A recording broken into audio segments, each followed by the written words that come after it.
Hello and welcome to the Phobia Factor. Coming up on today's show, we'll be telling you the results in our study to find Manchester's biggest phobia. And we're going to separate fact from fiction in our new feature, Mythbusters. And we've got 3 contestants taking on our weekly challenge, Fear versus Phobia. Now also with us today is our studio audience. Very lively. Now they're here to see if they are eager to conquer their phobias, but can we help them? Well, maybe our expert can. So there's all this and more on the show that dares us to face our fears.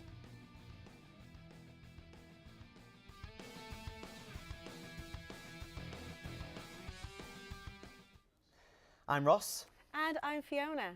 And welcome to the Phobia Factor, where we study all the weird phobias that people have all around the world. Now, the medical experts describe phobias as an overwhelming and unbearable fear of an object, a place, a situation, an animal, or even a feeling. Now, our aim is to learn more about these, as well as bust some of the myths that surround these wonderful phobias. Well, we have a jam-packed show for you today, but first, last week we announced our quest to find out what phobias scare the people of Manchester the most. Well, the Phobia Factor team has been working incredibly hard behind the scenes with the people of Greater Manchester to find out the answer. Yep, so thank you to those of you at home who've already answered, and if you haven't yet, then there's still time to do that before we tell you the results at the end of the show. So all you need to do is head to our Facebook or Twitter page and fill out our online survey. But for now, here's how our reporter Lauren got on interviewing the people of Manchester. Hi, it's me Lauren and I'm in Manchester City Centre asking people what their phobias are. I'm with Carla and she's going to tell me about her biggest fear. Spiders. Spiders. Okay, my biggest phobia is probably enclosed spaces. Tarantulas and spiders in general. Yeah. I don't like being in the dark on my own. Definitely spiders. Spiders. Absolutely hate them. Needles. Needles. I'm scared of slugs. I loathe spiders. They make me scream and they make my skin crawl, and I can't bear to be in the same room as one, never mind in the same bath as one or anything that's even closer than that. Biggest fear is snakes. My phobia is rats. They really scare me. Hello, it's me Lauren and I'm in Media City asking the general public what their phobias are.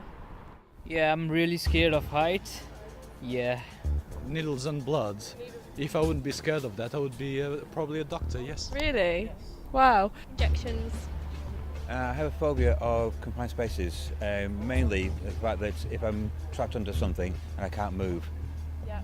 I cannot stand the sound of felt tip pens when you use them on paper. They just make a ridiculous noise and it just makes me wince and it's absolutely horrific. Injections. Thank you, Lauren. We'll be combining her findings with the online survey answers to find out Manchester's biggest phobia a little later on in the show. Now, Mark Widdowson, lecturer in counselling and psychotherapy at Salford University, joins us on today's show. Thank you so much for coming on, Mark. So, in your professional view, can you tell us what is the difference between a fear and a phobia? I think it's very much a grey area, and the difference about fear and phobia is about intensity and severity of it. You know, a fear is something that we all have. Everybody gets anxious from time to time, but a phobia is something that's very, very specific to a specific thing or situation or animal or whatever. But it's something that becomes intense and irrational and feels really quite overwhelming. Well, yeah, so you mentioned the word irrational there, but is there a rational explanation as to why we suffer from them? There are lots of possible reasons. To be honest, we don't fully know for a lot of them. Some of them, though, we can think about them as maybe that there's some sort of survival mechanism working in there. You know, there's some sort of like evolutionary process, like, for example, snakes or something like that. You know, something that maybe it's a good idea for us to stay clear of, because maybe there's some potential danger in them. Yeah. And you have been studying phobias for a long time now, haven't you, Mark? So do you believe that sort of deep down we all have something we're naturally scared of? I think everybody does have things that they don't like. Yeah. Everybody has certain situations or things that they would rather not do. Whether it becomes a phobia or not is a different matter. Some people it does, other people sort of keep a bit of a lid on it. Okay, thanks, Mark. Now, Mark will be answering any questions from our studio audience a little bit later on. But if you have a question for Mark, then you can tweet us using the hashtag #MyBiggestPhobia. That's hashtag #MyBiggestPhobia. But now it's time for Mythbusters.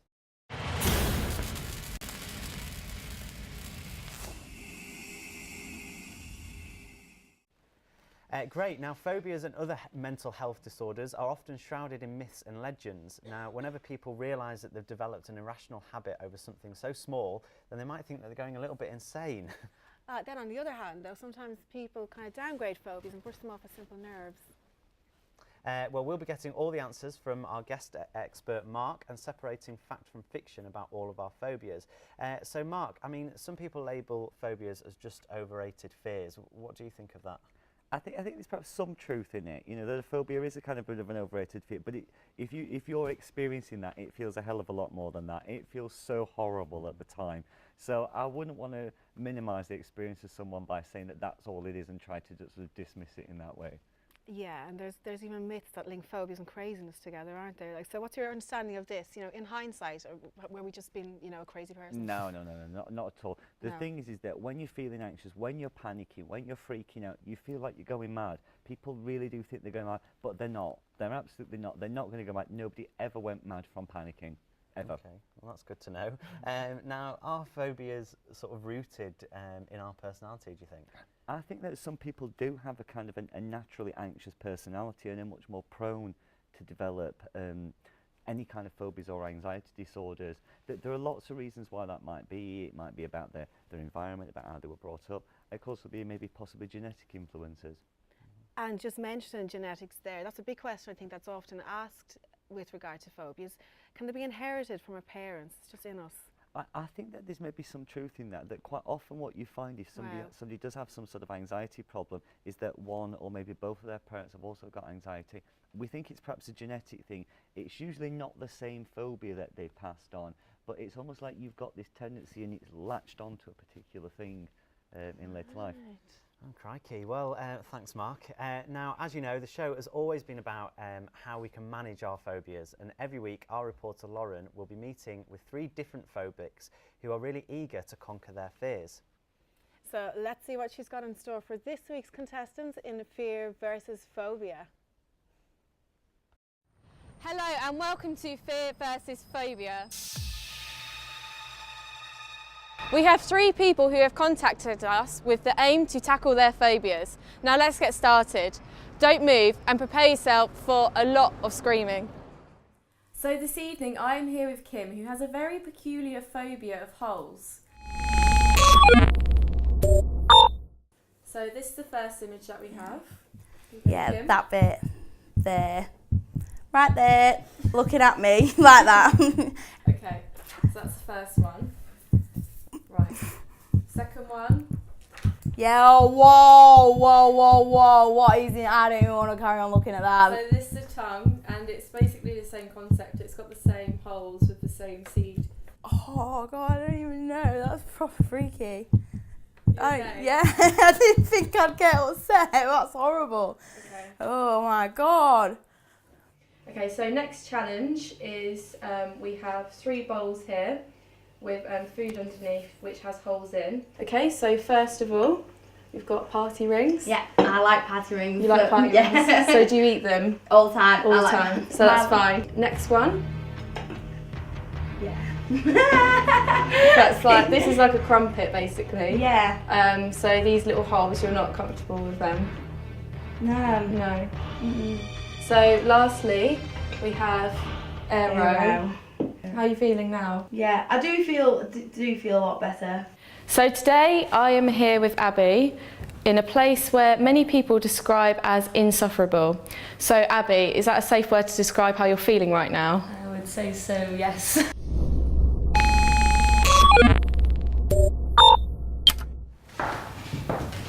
Hi. Please have a seat.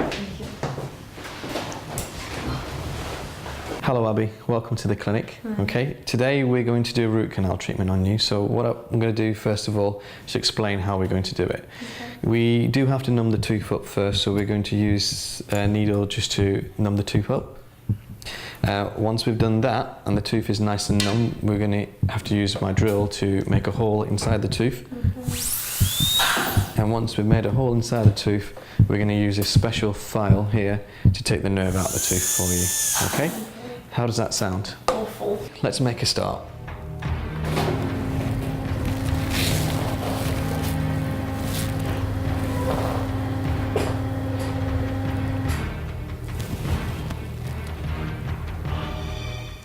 So Abby, you were absolutely brilliant. How do you think that went for you? A lot better than I normally would have done, yeah. Yeah, do you think you relaxed a lot more? Yeah, he explained it all a lot to me and showed me instruments, and it made me feel a lot better knowing what I was actually going to have done.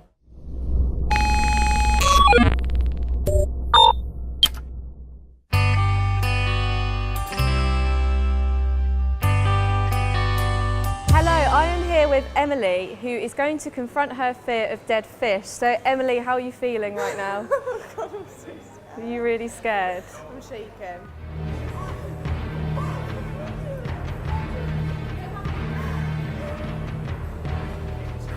Don't cry. Yeah, he just winged for me. I'm so shaky.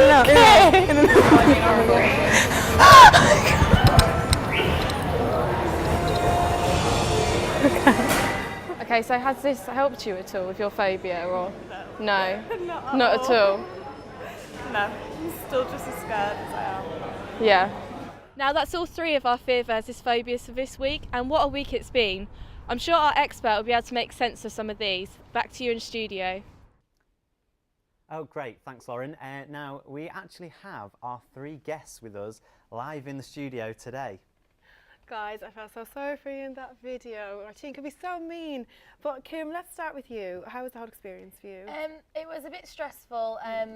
I think, like, my sort of fears, it's just random occurrence. I didn't really know I had it until some things come along, and I'll get sweaty or I feel a bit sick when I see it. So when they showed me a picture of with the tongue, with it, I didn't like it. Oh, you poor thing, you did really well. Abby, you were so brave while you were at the dentist. Now, did taking part in Lauren's little exercise have something to do with that, do you think?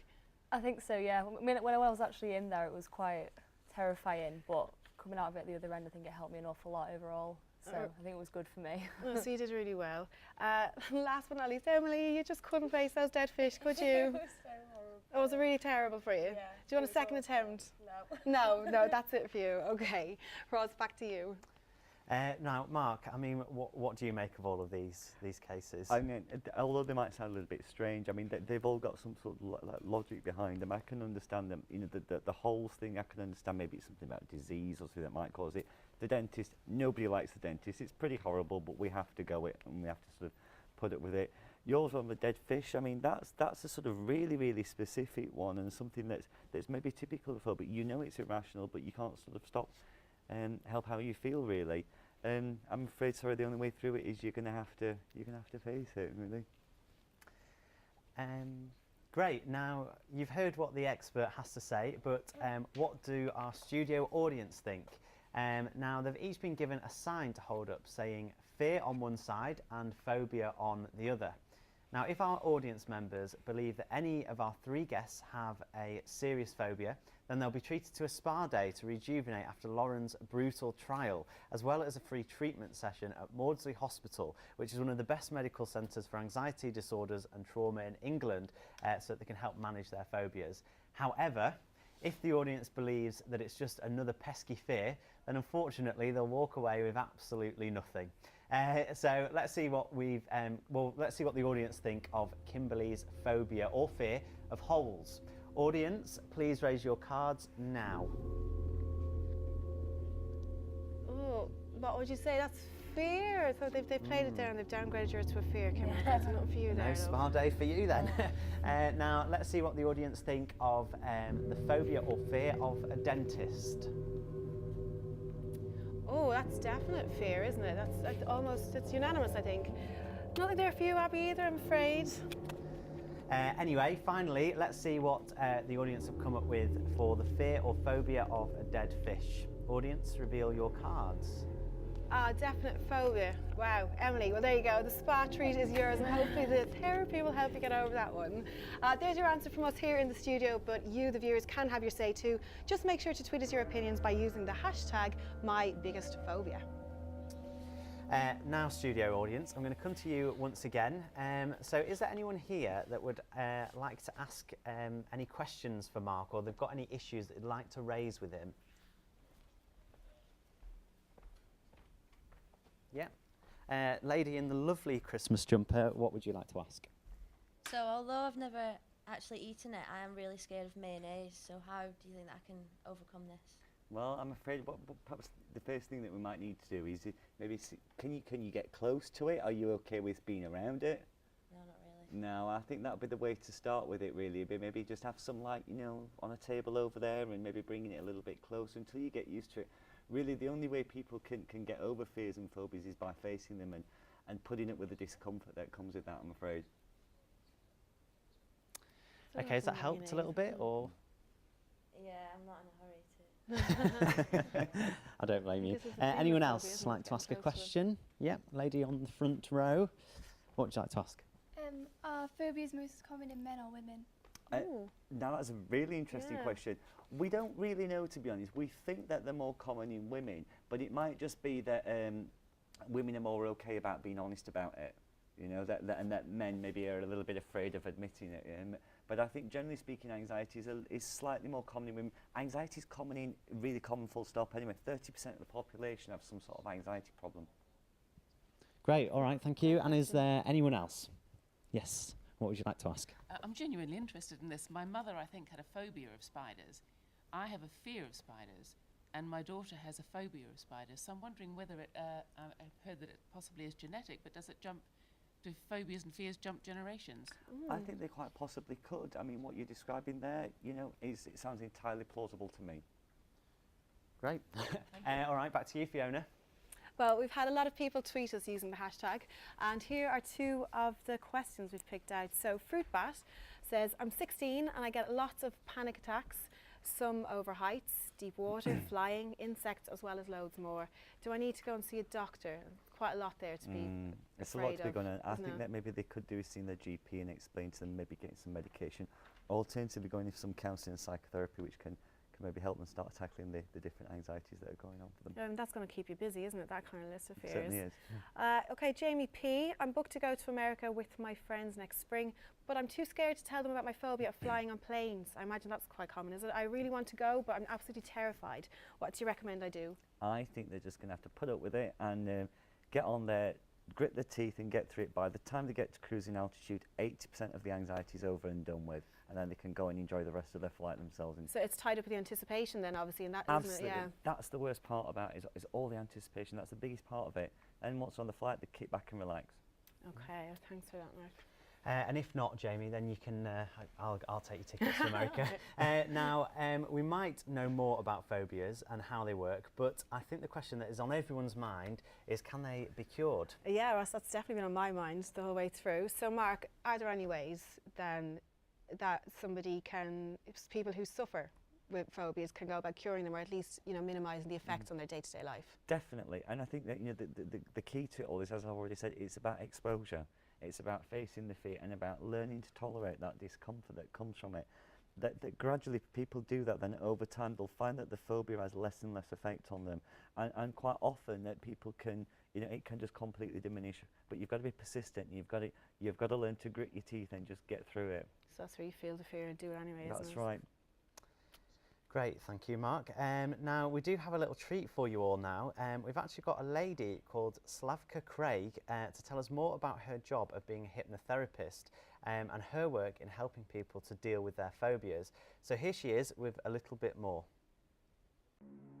Obviously, people have preconceived ideas about what hypnosis or hypnotherapy is because their experience is what they see on the TV.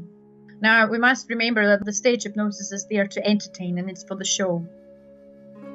Hypnosis, in terms of therapeutic means, is completely something else. It is a form of therapy, okay? I cannot make you do anything that you don't want. And you will remember everything that happens during the session.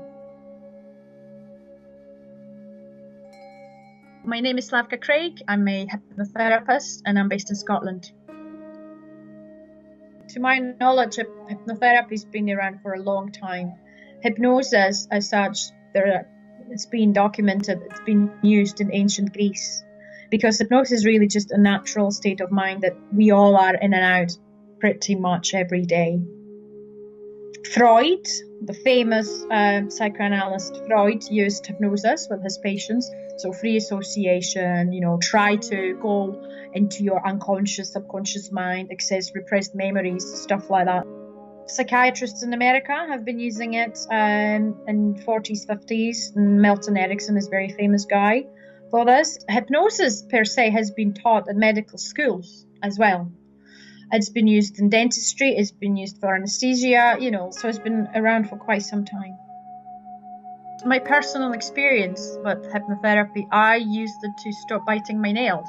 I was biting my nails ever since I can remember, to be honest with you. I never had any nails, ever. And it was a few sessions, and that was it for me. I grew beautiful nails, and I thought, wait a minute, that's interesting. So I started exploring it more, and of course, you can use hypnotherapy to deal with far more serious issues than biting nails. Things like snake phobia, that's another one I've dealt with. Same thing with spider phobia. I mean, it can have a terrible impact on someone. And given the fact that I did psychology and worked in mental health, everything just fell into place for me. I could see the potential. We all live very stressful lives. So this gives you the opportunity to really unwind. And it's a very pleasant experience. A lot of people tell you when you bring them up, I wanted to stay in. I don't want to come back, you know, because it's very relaxing.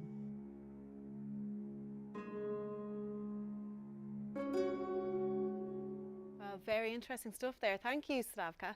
Now it's time for the results of our Manchester's biggest phobia study. The Phobia Factor team have been working hard all month to find out what phobia has Manchester scared out of its wits. And now we're going to reveal the answers on our leaderboard. So some of our top answers involved a phobia of the dark, flying, needles, and even socialising. And we'll show you the top 10 answers we've collected in the survey. Now you will notice the top of the leaderboard is looking a bit empty. That's because we've taken the top 3 results and we're going to use them in a little game that we've got in store for our guest phobics today, as if they haven't been through enough. Now let's go live to Ross in the phobia testing lab and descend into the fear of the unknown.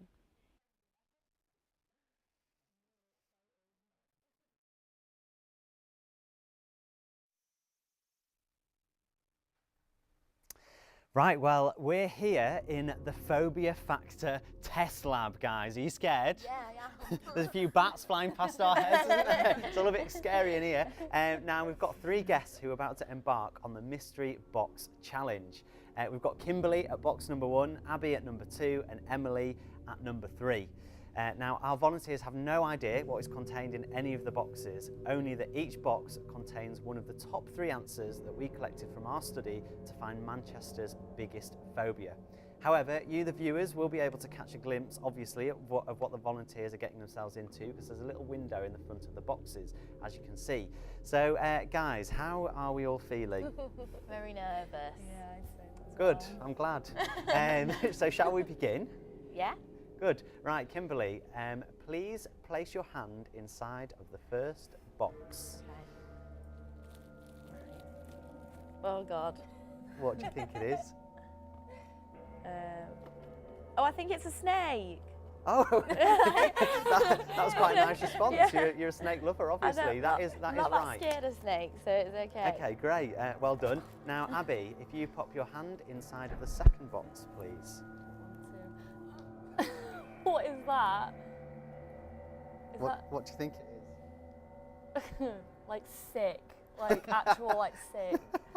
Like well, vomit. that would be right. That's my dinner from last night, my Abby. God, that's Emily, awful. sorry. Abby, gosh, crikey. Emily, now please place your hand inside of the final box. She's pretty scared.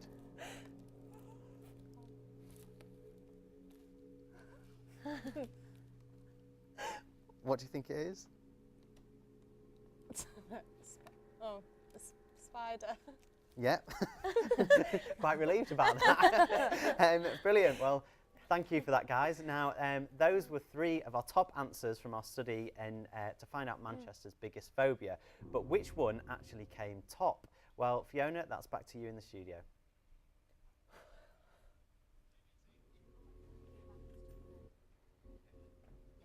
Let's see. What a game. Some of those reactions were priceless. Better women than I have to say. I don't think I'd want to stick my hand in there. But it goes to show how much the fear of the unknown can affect everybody, right? Many of the viewers at home have been sending in their phobias, which means we now have our final results on the leaderboard for the biggest phobia in Manchester. So let's take a look at the results.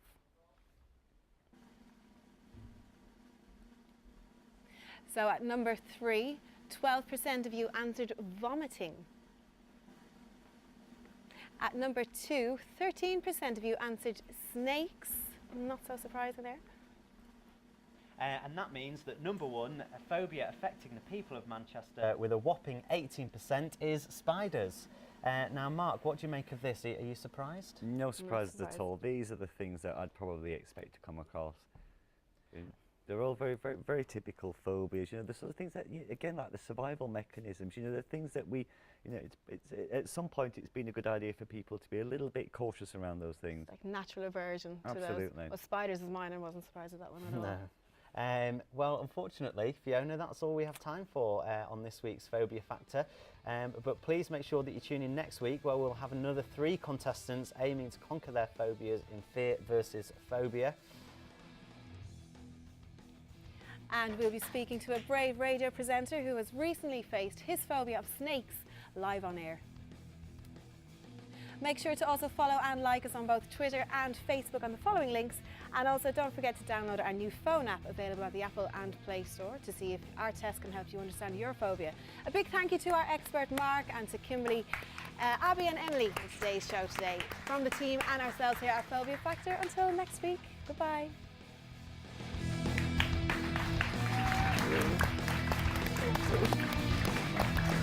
Well done, you don't get a spark. Kill them.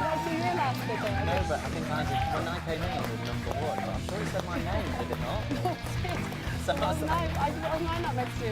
I think I did did say your name. Yeah, didn't it? Yeah.